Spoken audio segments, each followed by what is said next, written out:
Warning, this podcast contains descriptions of murder, torture and abuse. As a result, it may not be suitable for everybody. Manchester, England, often referred to as England's second city, a former powerhouse in industry, now a cultural hub, boasting fantastic nightclubs and sporting history through Manchester City and Manchester United football clubs. Listen to the hometown murders of Dale Cregan, the one-eyed cop killer, Myra Hindley and Ian Brady, the Moors murderers, and Dr. Death himself, Harry Shipman.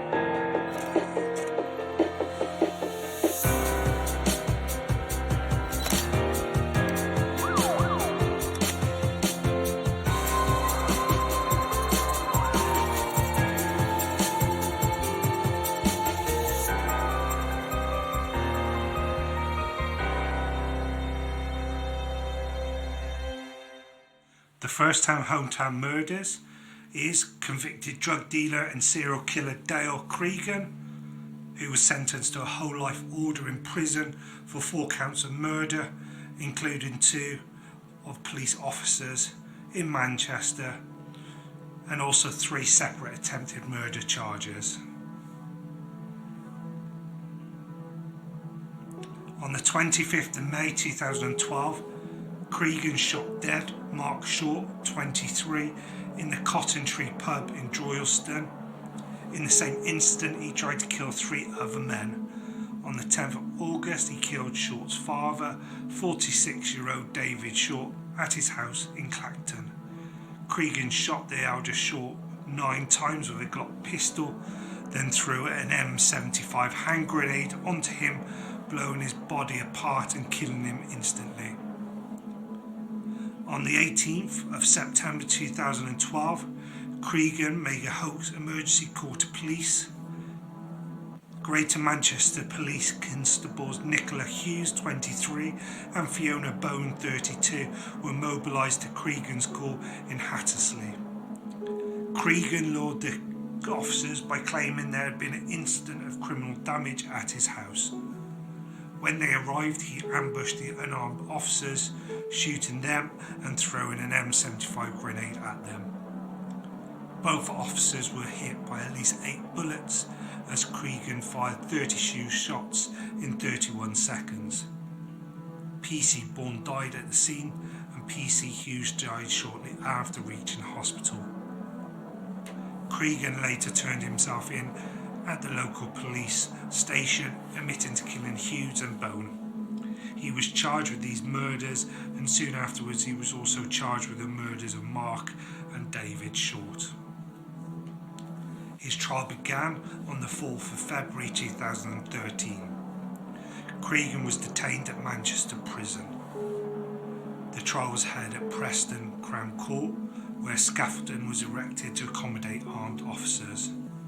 Police snipers watched over the building from nearby offices. The daily convoy carrying Creegan between Manchester and Preston, including 2 prison vans, police cars, motorcycle outriders and a helicopter. In total, 120 Greater Manchester police officers were deployed daily. The total cost of the trial was in excess of £5 million. Some argued that the costs had been far less had Creegan been imprisoned at Preston Prison. Creegan was convicted of all 4 murders and of 3 attempted murders altogether, but not found guilty of the attempted murder of Sharon Hark. He was sentenced to life imprisonment with a whole life order on the 13th of June 2013. On August 2013, it was reported that Creegan was on hunger strike at Her Majesty's Prison for Sutton. He was moved to Ashworth Hospital in September 2013.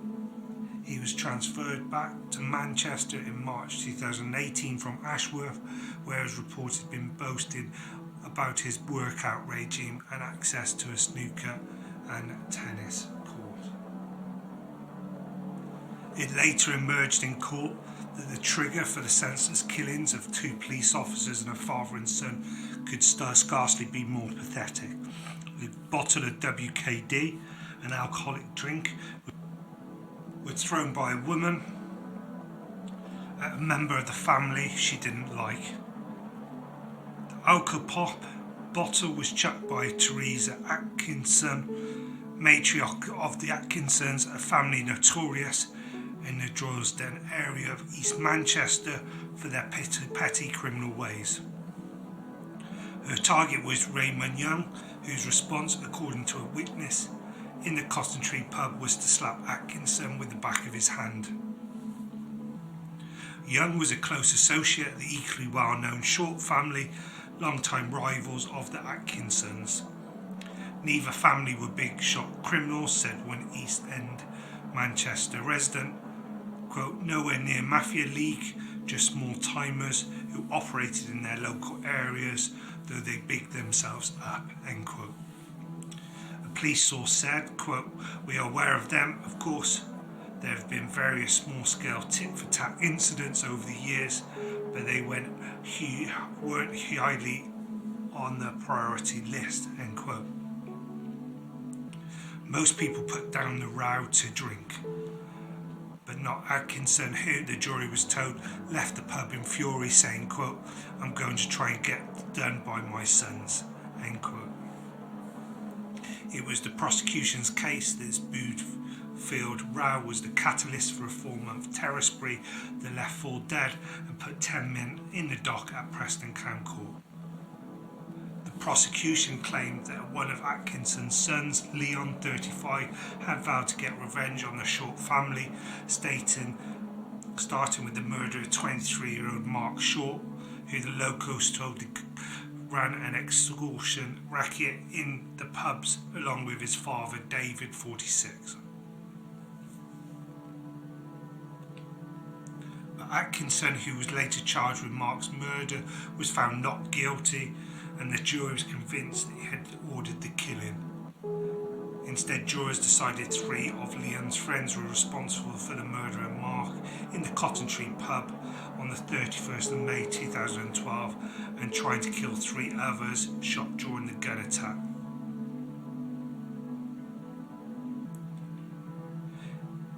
It was never clear in court who the real target was. Mark died in his father's arms, and David Short gave a statement to the police recounting the WKD bottle throwing incident and suggested that Atkinsons were behind the murder. At Mark's funeral, David visited his son's grave at Droylsden Cemetery every day, a ritual noticed by Creegan, who had enlisted his friend Anthony Wilkinson to help finish the job he had botched 2 months earlier. The day Creegan chose to kill Short at the cemetery was the 10th of August, and when Short failed to turn up, Creegan and Wilkinson stalked out his home in Clayton, waiting in a hired van kitted out with duvets and pillows for what they thought would be a long wait. When Short went to fetch something from his car, Creegan and Wilkinson attacked. They chased him through the house, firing at least 9 bullets, then back outside where he fell. In a bizarre coup de grace, they detonated a hand grenade on his body. When in custody, Creegan told a psychiatrist that his best night's sleep of his life after killing David Short, who claimed to have been threatened to rape Creegan's toddler as revenge for shooting dead his own son. He said, quote, I shot David Short point blank in the head 3 times, but I would prefer it if I would have used a knife, end quote. When David Short was dead, the men were driven by another defendant, Jermaine Ward, 24 to Lute Road in Droylsden, where they were caught on CCTV throwing a grenade at a house.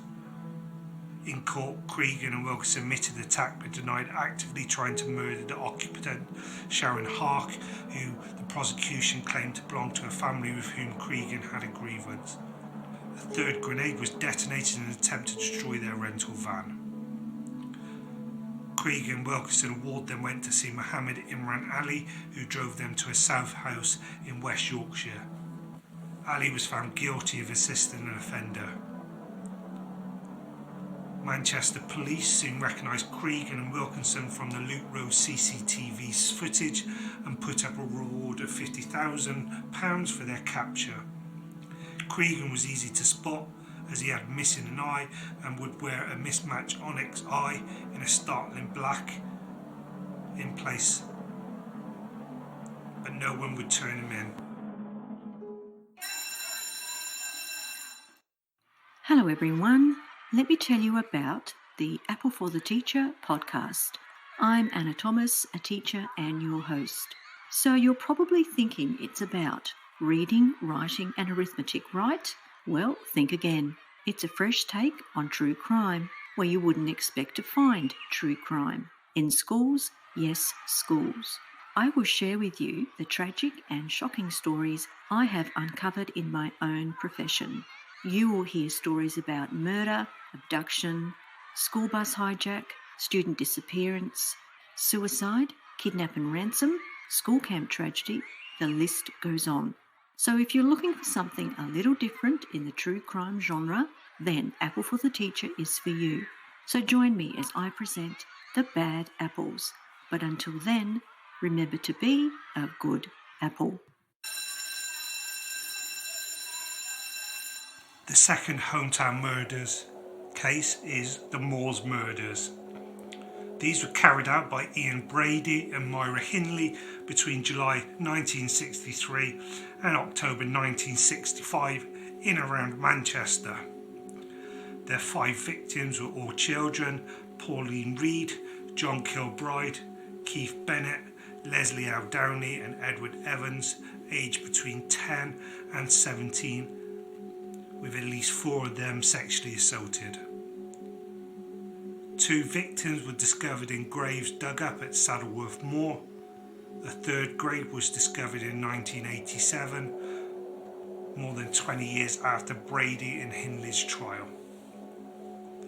Bennett's body is also thought to be buried there, but despite repeated searches, it remains undiscovered. Hindley and Brady were charged only with the deaths of Kilbride, Downey and Evans and received life sentences. An investigation was reopened in 1985 after Brady was reported to having confessed to the murders of Reed and Bennett. After confessing these 2 additional murders, Brady and Hindley were taken separately to Saddleworth Moor to assist in the search for the graves. Characterised by the press as the most evil woman in Britain, Hindley made several appeals against her life sentence, claiming she was a reformed woman and no longer a danger to society, but she was never released. She died in 2002, aged 60. Brady was diagnosed as a psychopath in 1985 and confined in high security Ashworth Hospital. He made it clear that he never wished to be released and repeatedly asked to be allowed to die. He died in 2017 at Ashworth, aged 79. The murders were a result of what Malcolm McCulloch, Professor of Forensic Psychiatry at Cardiff University, called a concentration of circumstances. The trial judge, Mr. Justice Fenton Atkinson, described Brady and Hindley in their closing remarks as 2 sadistic killers of the utmost depravity. Their crimes were the subject of extensive worldwide media coverage. Brady was born in Glasgow, Scotland, 1938. His father was never identified, although his mother said he was a reporter working for the Glasgow newspaper, who died 3 months before Brady was born. Myra Hindley was born in Crumpshaw on the 23rd of July 1942 and raised in Gorton, then a working class area of Manchester.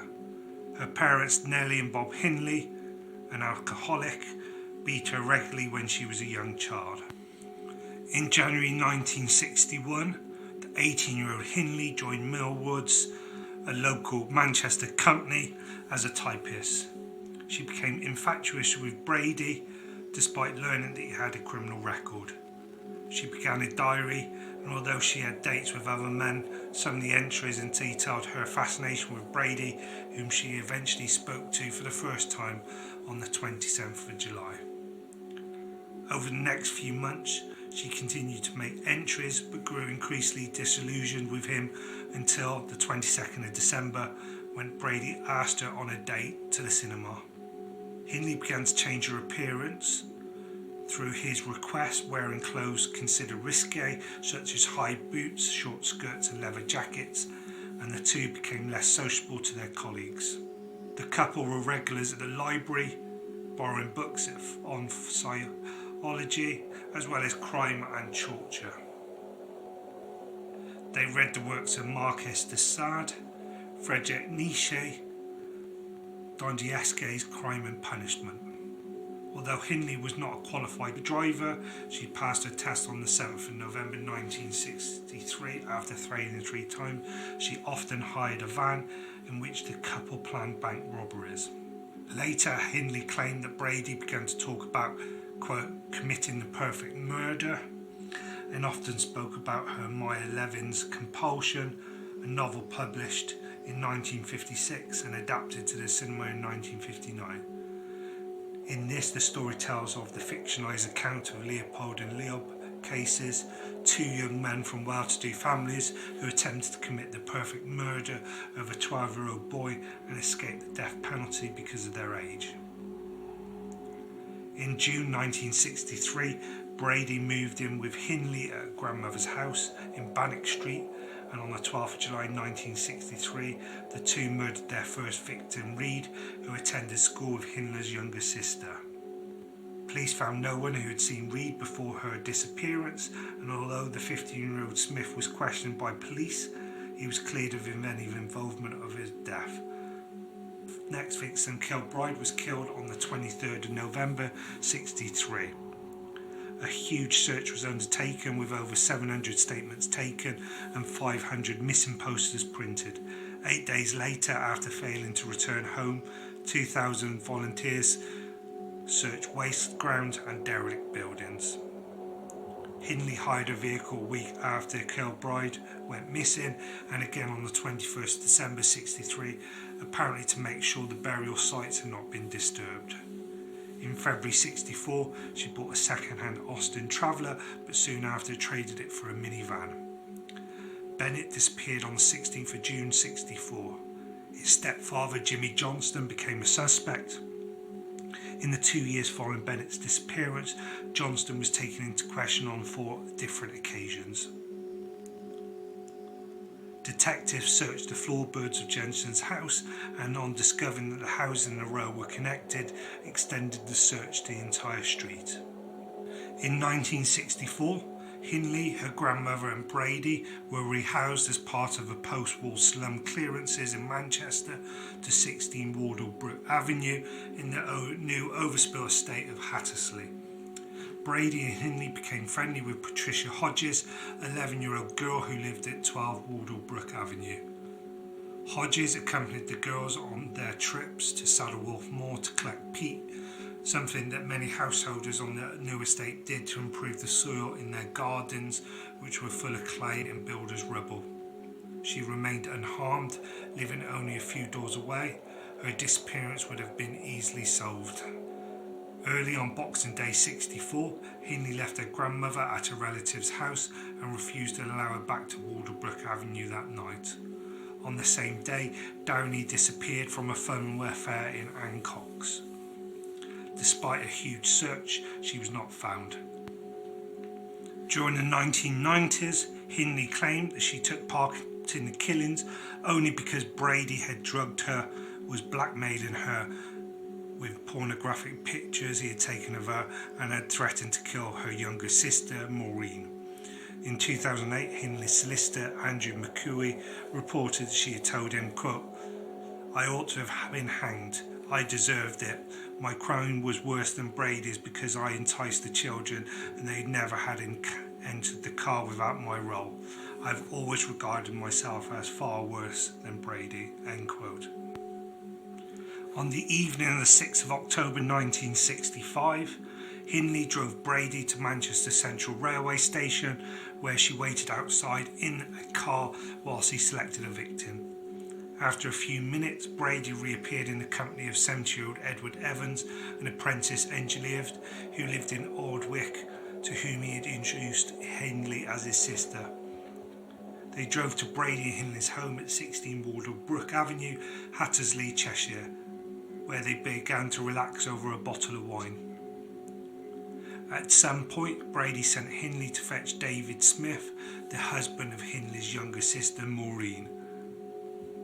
The Hindley family had not approved of Maureen's marriage to Smith, who had several criminal convictions, including actual bodily harm, housebreaking, the first of which was wounded with intent, occurred when he was 11.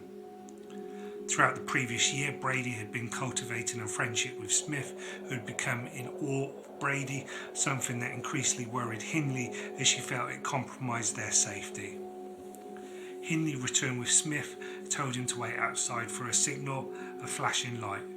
When the signal came, Smith knocked on the door and was met by Brady, who asked if he'd come for the miniature wine bottles, and left him in the kitchen saying it was going to collect the wine. Smith would later then say, "I waited about a minute or two, then suddenly heard a hell of a scream. It sounded like a woman, really high-pitched. Then the screams carried on, one after another, really loud. Then I heard Myra shout, 'Dave, help him,' very loud. When I ran in, I just stood inside the living room and saw a young lad. He was lying with his head and shoulders on the couch and his legs were on the floor. He was facing upwards. Ian was standing over him, facing him, with his legs on either side of the young lad's legs. The lad was still screaming. Ian had a hatchet in his hand. He was holding it above his head and he hit the lad on the left side of the head with the hatchet. I heard the blow. It was a terrible hard blow. It sounded horrible." Smith then watched Brady throttle Evans with a length of electrical cord. Brady sprained his ankle in the struggle and Evans' body was too heavy for Smith to carry to the car on his own, so they wrapped it in plastic sheeting and put it in a spare bedroom. Smith agreed to return the following morning with his baby's pram for the use of transporting Evans' body in the car before disposing it on the moors. He arrived home around the 3 a.m. and asked his wife to make a cup of tea, which he drank before vomiting and telling her that he had what he witnessed. At 6:10 a.m, having waited for daylight and armed himself with a screwdriver and a bread knife in case Brady was planning to intercept him, Smith called the police from a phone box on the estate. He was then picked up by a police car from the phone box and taken to Hyde Police Station, where he told officers that he witnessed in the night. Superintendent Bob Talbot of the Stalybridge Police Division went to 16 Wardlebrook Avenue, accompanied by a detective sergeant. Wearing a bread delivery man's overall on top of his uniform, he asked Myra Hindley at the back door if her husband was home. When she denied that she had a husband or that a man was in the house, Talbot identified himself. Hindley led him into the living room where Brady was laying down on a divan, writing to his employer about his ankle. Talbot explained that he had been investigating an act of violence involving guns, which was reported to have taken place the previous evening. Hindley denied there had been any violence and allowed police to look around the house. When police asked for the key to the locked spare bedroom, Hindley said that it was at her workplace. But after police offered to take her to retrieve it, Brady told her to hand it over. Police returned to the living room where they arrested Brady on suspicion of murder. As Brady was getting dressed, he said, "Eddie and I had a row and the situation got out of hand." A 14-day trial began on the 19th of April 1966. Both parties entered pleas of not guilty. Brady testified for over 8 hours and Hindley for 6. Brady admitted to striking Evans with an axe but claimed that someone else had killed Evans. point of the pathologist's statement, Evans' death had been accelerated by strangulation. A 16-minute tape recording of Downey, on which the voice of Brady and Hindley was audible, was played in the court. Hindley admitted that her attitude towards Downey was brisk and cruel, but claimed that was only because she was afraid that someone might hear Downey screaming. On the 6th of May, after deliberating for a little over 2 hours, the jury found Brady guilty of all 3 murders, and Hindley guilty of the murders Downey and Evans. The death penalty for murder had been abolished. While they were both on remand, the judge passed only the sentence the law allowed: life imprisonment. Brady was sentenced to 3 consecutive life sentences, and Hindley was given 2 plus a recurrent 7-year term for harbouring Brady in the knowledge that he murdered Kilbride. Brady was taken to Durham prison and Hindley was sent to Holloway prison. The last hometown murders case is Dr. Death Harold Shipman. Born the 14th of January 1946, he died on the 13th of June 2004. Known to his acquaintances as Fred Shipman, he was an English GP, doctor, general practitioner who was believed to be the most prolific serial killer in modern history. He was found guilty on the 31st of January 2000 of murdering at least 15 patients under his care, with the total number of victims estimated to be around 250. He was sentenced to life imprisonment with a recommendation that he'd never be released. He committed suicide on the 13th of January 2004, one day before his 58th birthday, by hanging himself in his cell at Wakefield Prison. The Shipman Inquiry was a 2-year-long investigation of all deaths certified by Shipman, who was chaired by Dame Janet Smith, examining Shipman's crimes. The query identified 215 victims and estimated his total victim count of 250, about 80% of whom were elderly women. Shipman's youngest confirmed victim was a 41-year-old man, although significant suspicion arose that he killed patients as young as 4. Much of UK's legal structure concerning healthcare and medicine was reviewed and modified as a result of Shipman's crimes. He was the only British doctor to have been found guilty of murdering his patients, although other doctors have been acquitted on similar crimes or convicted on lesser charges. Shipman's trial began at Preston Crown Court on the 5th of October 1999. He was charged with murdering at least 15 women by lethal injections of diamorphine, all between 1995 and 1998. On the 31st of January 2000, after 6 days of deliberation, he was found guilty of 15 counts of murder and 1 count of forgery. Shipman consistently denied his guilt, disputing the scientific evidence against him. He never made any public statements about his actions. His wife Primrose steadfastly maintained her husband's innocence even after his conviction. Shipman is still the only doctor in the history of British medicine to be found guilty of murdering his patients. John Bobkin Adams was charged in 1957 with murdering a patient amid rumours he had killed dozens more over a 10-year period and possibly provided the role model for Shipman. However, he was acquitted. Historian Pamela Cullen argued that because of Adams' acquittal, there is no impetus to examine the flaws in the British legal system until Shipman's case. Shipman hanged himself in his cell at Wakefield Prison at 6:20 a.m.